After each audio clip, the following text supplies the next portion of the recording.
The signs are still up, but the Adolescent Center for Treatment isn't here anymore. Instead, it's here, just across the street on West Spruce in Olathe. This is where teens get help overcoming drug and alcohol addiction. The story of how this program moved from here and wound up here is a story of collaboration.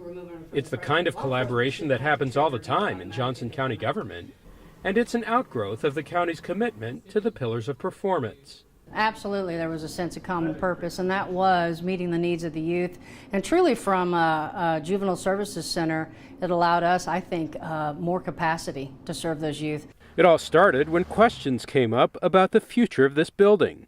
This is where Corrections ran a residential program for youth called Foundations.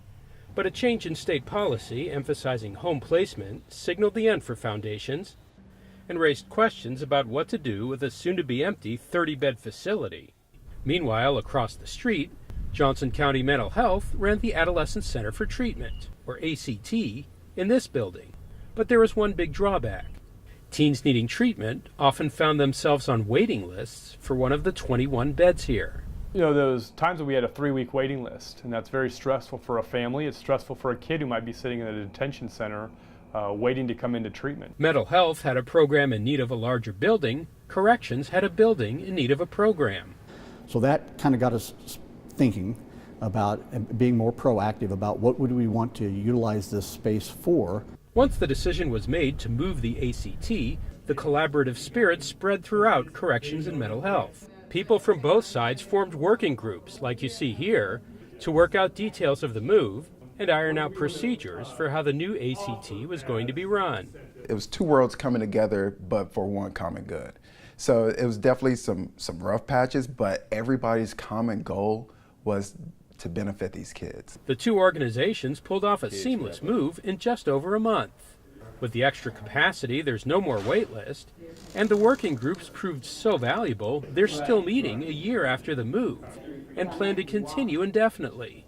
Corrections has come in and enhanced the ACT program, and I believe the ACT has brought some things into the Department of Corrections, and we've all learned from one another. For some, it's meant embracing a new culture. To make this feel less like a detention facility, corrections workers now wear non-uniform business casual. These uniformed black polos are becoming a thing of the past. Meanwhile, the number of people carrying two-way radios has been sharply reduced. It was not very therapeutic to have the youth in groups and in mental health treatment, listening to the radio traffic that happened on the detention side as well as ACT. There are a lot of doors that are now unlocked and unsecure within the facility so that the youth can move through easier without having to have staff open them. It's an ongoing process of perfecting through collaboration, and a Pillars of Performance example of Johnson County employees putting the public good above all else. It's not, I am Johnson County Department of Corrections, or this, and that's Johnson County Mental Health. That was everyone coming together and saying, we are Johnson County. Moving beyond organizational boundaries to provide the best care possible for adolescents in need.